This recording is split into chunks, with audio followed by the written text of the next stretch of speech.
hari ini, salah satu siswa pimpin kita dalam doa.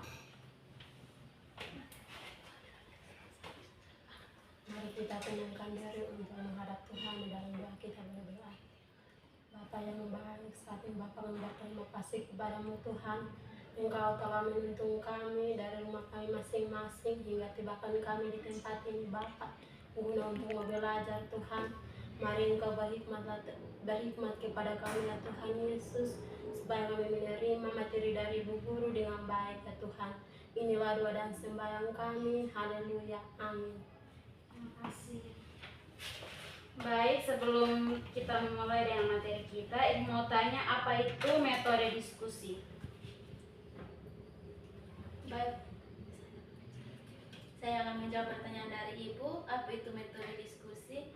Metode diskusi adalah suatu pendekatan pembelajaran yang menekankan pada interaksi aktif antara peserta didik melalui pertukaran ide, pendapat, dan informasi. Dalam metode ini, siswa tidak hanya menerima informasi secara pasif, melainkan turut serta berkontribusi dalam proses pembelajaran melalui dialog terbuka. Baik, betul sekali. Terima kasih. Dan juga Ibu mau tanya langkah-langkah dari metode diskusi itu ada apa-apa saja? Baik, langkah-langkah dalam metode diskusi itu yang pertama menentukan topik diskusi, yang kedua menetapkan tujuan diskusi, yang ketiga membentuk kelompok diskusi, yang keempat menunjukkan moderator, yang kelima menyampaikan aturan main, yang keenam melaksanakan diskusi, yang ketujuh merumuskan kesimpulan atau hasil diskusi, dan yang kedelapan merefleksikan dan mengevaluasi proses diskusi. Baik, benar. Terima kasih. Baik, materi kita hari ini tentang rantai makanan dan keseimbangan ekosistem. Baik, sebelum itu kita mengingat kembali apa yang dimaksud dengan rantai makanan. Jadi, rantai makanan adalah proses makanan dan dimakan yang terjadi pada makhluk hidup secara linier untuk bisa bertahan hidup. Baik,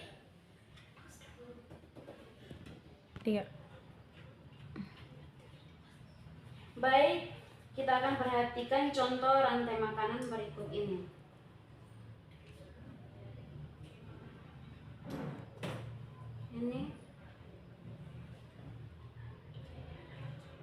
Ini adalah contoh dari rantai makanan.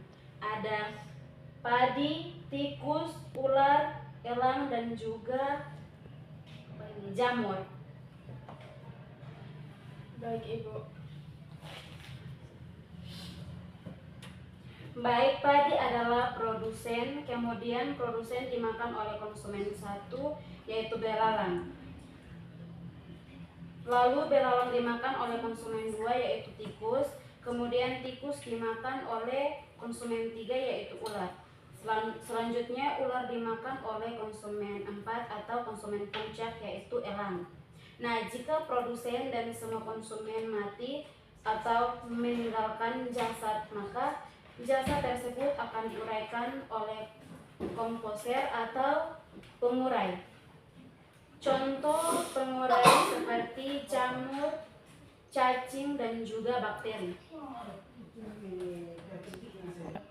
Baik, contoh rantai makanan di sawah seperti ada rumput sebagai produsen dan dimakan oleh belalang sebagai konsumen satu, belalang dimakan oleh katak sebagai konsumen dua, katak dimakan oleh ular sebagai konsumen tiga, dan ular dimakan oleh elang sebagai konsumen puncak, dan lain sebagainya. Contoh yang berikut, contoh yang kedua adalah rantai makanan di kebun. Seperti tanaman sayur berperan sebagai produsen, kemudian dimakan oleh ulat sebagai konsumen satu, ulat dimakan oleh burung sebagai konsumen dua, kemudian burung dimakan oleh kucing sebagai konsumen tiga atau konsumen puncak. Kemudian apabila Apabila produsen dan semua konsumen meninggalkan jasadnya, maka jasad tersebut akan diuraikan oleh bakteri sebagai pengurai. Baik, kita akan masuk dalam keseimbangan ekosistem, yaitu keseimbangan ekosistem dapat berubah apabila salah satu atau lebih komponen penyusunnya berubah. Keseimbangan ekosistem juga pada rantai makanan hewan terjaga melalui pengurai interaksi antar organisme. Rantai makanan yang seimbang dapat membantu menjaga keseimbangan lingkungan.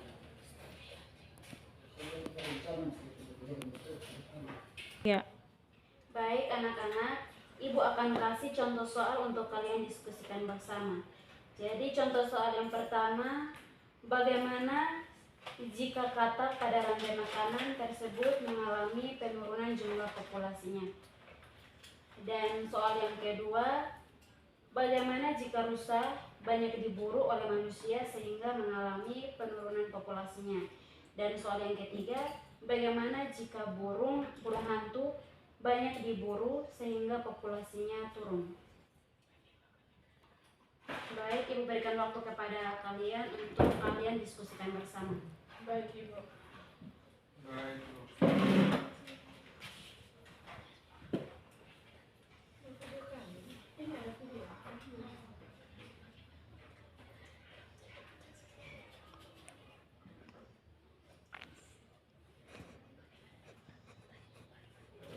Bagaimana jika burung hantu banyak diburu sehingga populasinya menurun?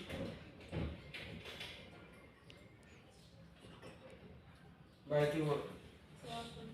Saya akan menjawab soal nomor 1 dengan soal bagaimana jika katak pada rantai makanan tersebut mengalami penurunan jumlah populasinya. Baik, jadi jawabannya kemungkinan jumlah populasi pada katak menurun akibat populasi belalang naik karena sedikit yang memasangnya. Karena sedikit yang memangsanya. Akibat banyaknya belalang memangsa padi, maka petani mengalami kerugian. Dan juga populasi pada ular menurun karena sedikit yang memangsanya. Dan juga jumlah elang menurun karena tidak ada mangsa atau perpindahan ekosistem. Apakah betul, Ibu? Betul, Rian. Terima kasih. Untuk soal yang berikut, silahkan. Jadi baik, di sini saya akan menjawab pertanyaan bagaimana jika rusa banyak diburu oleh manusia sehingga mengalami perubahan populasi? Jawabannya, maka kemungkinan yang terjadi adalah populasi pada rumput karena tidak ada yang memakannya, sedangkan jumlah populasi hingga dapat berkurang karena kekurangan